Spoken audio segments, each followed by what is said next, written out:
Shut up. I'm trying to make a video. I'm trying to make a video. Girl, oh my god, there's something wrong with you. I'm sorry. You said mommy? Get out, bro. Okay, I'm sorry. You're weird. Anyways, hello guys. Today I will be using my HUD loadout that I will reveal right now instead of just showing it at the end of the video. I will also show it at the end of the video. Yeah, take your screenshots. This is it. And this is the Glock build. Take your screenshots. And there you go. So we're going to be hopping into Resurgence with this loadout. So yeah. Wade Wilson fights no even if he says otherwise. Deadpool jokes about how he's entering the MCU at a bit of a Bro, shut up. pokes fun at what's not working. Yet Wilson's character is completely neglected in service of said terrible Marvel movies. Deadpool, the guy who's completely driven by his idea of love and reference film, completely motivated by the loss of love and the need to save another abused outsider from turning ugly, turning broken like him in his second film. That same character, that same guy, all of a sudden feels such rejection at the idea that he cannot be an Avenger, that he cannot be accepted into the club, that he deteriorates, he shuts down, causing him to lose the one person that helped give him his heroism. All because he is rejected by the corporate overlords, the Tony Starks. He gives up on being Deadpool to work as a car salesman.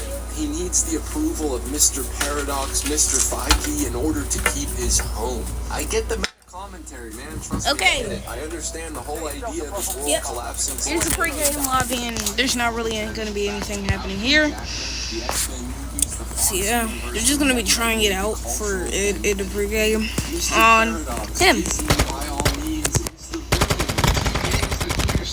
For the apathetic monopoly that wishes to just keep the iconography and box office potential of Deadpool, take away everything that makes him Wade Wilson, gives him his heart. Great idea. Problem is, they never fully commit to that idea because at the end of I can't hear anything. Screen recording just botches the sound. There's really not any other way to do this, so I'm not gonna hear anything. So if you hear something and I don't, I'm sorry for trying to make a video. Making him an Avengers reject is the easiest, meanest fast track to recruit the general public to the character. Yeah. Yo, no way. Okay, let's see where we're landing. I don't know, but I'm not following this dude. Yo, little doodles. What you doing, bro? Yeah. Oh my god.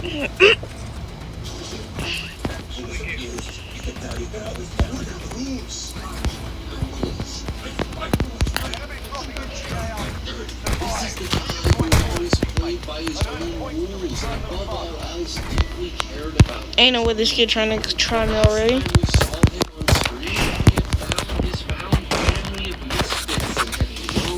So yeah, sorry about that. That was not an actual game.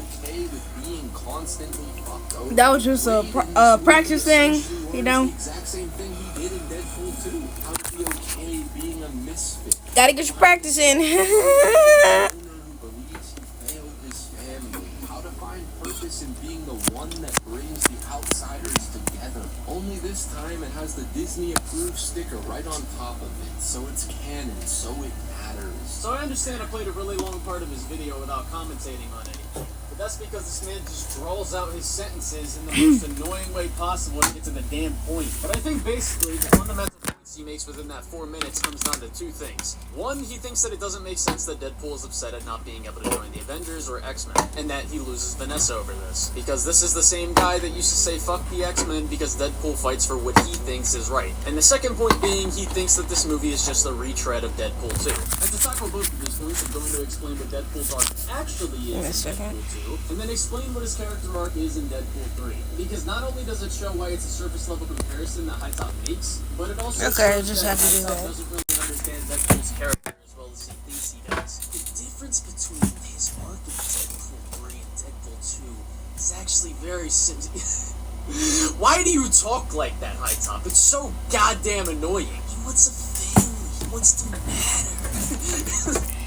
Anyways, the difference between his arc in Deadpool 3 and Deadpool 2 is actually very simple to understand. Let me shut up. In Deadpool 2, Wade starts at the movie a bit worried about having a kid with Vanessa because he always views family as a bad thing due to his traumatic childhood. And after Vanessa dies, Wade becomes suicidal, ruining his life and eventually getting arrested for saving a kid who was just like him. This leads to him getting put in prison with a mutant gene deactivator, and Wade can finally get what he wants and die of the cancer that's in his body. And by consequence of pushing Russell away and appearing to Russell that he doesn't care what happens to him, this causes Russell to start down a dark path that made him kill Cable's kid in the future. He has another conversation with Vanessa and sees that what she's saying in order for him to help himself is to help the kid who's similar to him. And so Deadpool spends the rest of the movie trying to and explain to him that he fucked up earlier. This ends with Wade sacrificing himself to Russell because he still kind of wants to die and be with Vanessa, but this time it's for the right reason and in the right way. Cable sacrifices his life in the future with his family and saves Deadpool's life because Deadpool showed him that there can be another way. Is there a knife in my dick? There's a knife in your dick. And by the end, to wrap up his character arc, he accepts X-Force as a family fully and accepts the concept of family fully. I love Cable. To continue living on and not waste Cable's Both types of Cable, actually. This is why it's high time that you had a super suit. This one is yours. Look, family is not an F word. Alright? There's one out there for you. Just keep looking. And this perfectly leads into his character arc for Deadpool and Wolverine. Deadpool wants to be an Avenger because he feels like nothing he's doing. Because of this, he's going through a midlife crisis. He tells Happy that he wants to be an Avenger because he needs to live right now. Happy declines Deadpool the chance to be an Avenger because Avengers don't do the job because they need it. They do the job because people need them.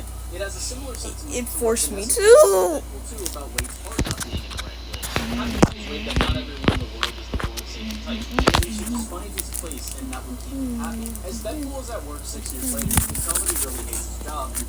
Help him through this midlife crisis by getting him back in the saddle and getting him back to Deadpool. But Wade is too depressed to continue being Deadpool. He talks to Vanessa at his birthday party in a really awkward conversation, asking if she's seeing anyone right now. Vanessa tells him that she is, and after this, you can see Wade as he talks to everyone around the table, lying to them, saying he's the happiest he's ever been right now. Wade then gets kidnapped by the TVA and is given the chance to do something big that really matters. The thing he's wanted for years. From a meta-textual standpoint, this also touches on how Deadpool and the Fox universe would have been dead if Disney and Fox never did the merger, and how a lot of characters in that universe kind of got left in the dust, which means Deadpool would have probably not gotten any more movies for a long time. And I like how Deadpool earlier in the movie gets jealous that Logan was the anchor being in his universe, because it falls very much in line with what Deadpool wants in the movie, and that's to matter and leave a big impact like the Wolverine of his universe did. Anyways, the job from Paradox isn't exactly what he thinks it is. He's given an ultimatum to either go back to his universe and spend the rest of his days as he was, and Paradox will just destroy his timeline eventually, or he can join the same timeline and do what he's wanted for all these years. The opportunity to do something that really matters on a big scale. And after a bit... Yo, why does it look like that? It actually looks like so bright, so much brighter looking at it. Looking at it now. Anyways, let me get this thing. Deadpool's insecurity of wanting to matter and be remembered as someone who made a big impact saving people in a big way caused him to project untrue feelings into his own head about how he thinks Vanessa feels. Oh my god. After Wade asked Vanessa to just admit he's a loser. But Wade also won't really open up to Vanessa about how he truly feels. He's just projecting onto her. High Top actually mentioned something that I really like.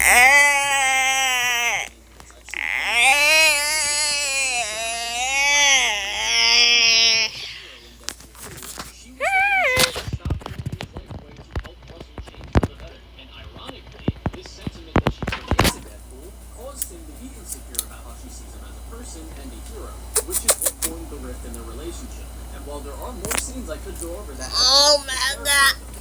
What ultimately matters What for the this shit? video is how Deadpool Don't progresses as stop. a character by the end of it. Hold up. Wait a minute. Something ain't right. Have to sacrifice himself. Yippee-ki-yay. What Deadpool does is I'm gay. sacrifice himself. What? To save Logan, but also to save his entire I said yippee-ki-yay. He's not motivated to do this because he You're gay. his world needs it. See? I said you, not me. Not being a good enough hero by being content that he doesn't have to be someone like Oba! Oba! Oba! This movie essentially learns the exact same thing he did in Deadpool 2. How to be okay being a misfit. How to find himself a brotherhood in a loner who believes he failed his family. How to find purpose in being the one that brings the outsiders together. Only this time it has the Disney-approved sticker right on top of it. But I'd actually argue that none of those things are actually lessons learned. They're more so things that just kind of happened along the way. I feel like what I explained earlier about his arc in Deadpool 2 is what he actually learned and how he actually doing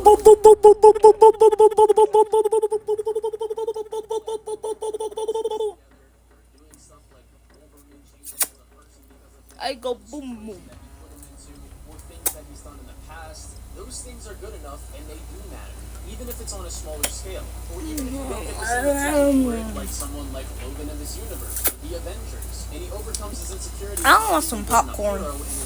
Like kettle corn or And something. it's also a good criticism Or sea of how salt. Marvel nowadays pretty much treats anything that's not in the MCU as if it doesn't matter. So I think it not only works with Deadpool's character and what was set up in Deadpool, it Bum, also works with bum, bum, bum, bum. I think Deadpool really combines the best aspects and themes of the previous movies. Deadpool 1 with Wade overcoming his insecurity of his mutation to get back to being the girl he loved, and Deadpool 2 having him progress as a hero,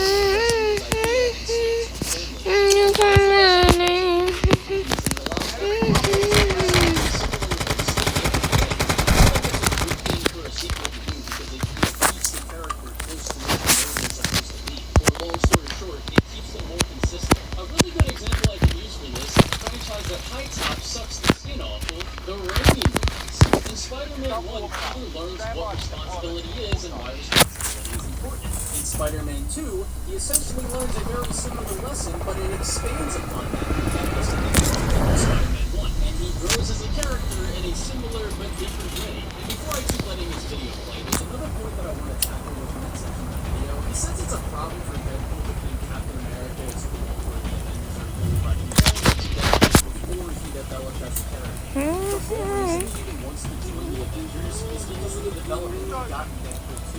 And the heroism that Vanessa put into him in that movie. And the Captain America part would be even more understandable as to why Deadpool likes him so much. Because just like Deadpool, Cap fights for what he believes is right, even when people disagree with him. Deadpool can make all the jokes roast how stale and uninvested so many audience members are these days, but when the foundation of his journey in the film starts with him being rejected by Happy Hogan, storytellers are kind of telling us all you need to know. I'm sorry. What is this point?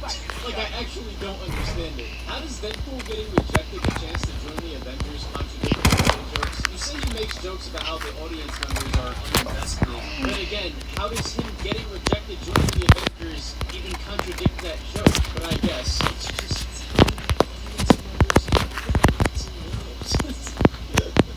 You can criticize something, be the supposed outsider, but deep down you must have that deep desire to be a part of it. You can still support it in order to be allowed to grow, to live within it. Fucking believe me. Again, I'm still not following this point. At all. What is the problem with criticizing something you're a part of, or even want to be a part of? Especially if you want that thing to be or do better. For example, with this movie, if you think a movie trope is frequently poorly executed, or done in a shallow way, like the multiverse, for example, and this movie takes that trope and actually makes it work narratively, then I do not see the problem with them doing what By trying not to Sorry for not talking. I was trying to focus or something. But you're watching this video to hear me talk, millions upon millions of dollars to do it. not to watch gameplay. Always just not phoning it in, even if Well, I don't think so. Most people, when they search at this game, they just, nobody uses their voice. No one talks. So it's just gameplay. the distinction. It's not the Logan that died in Logan.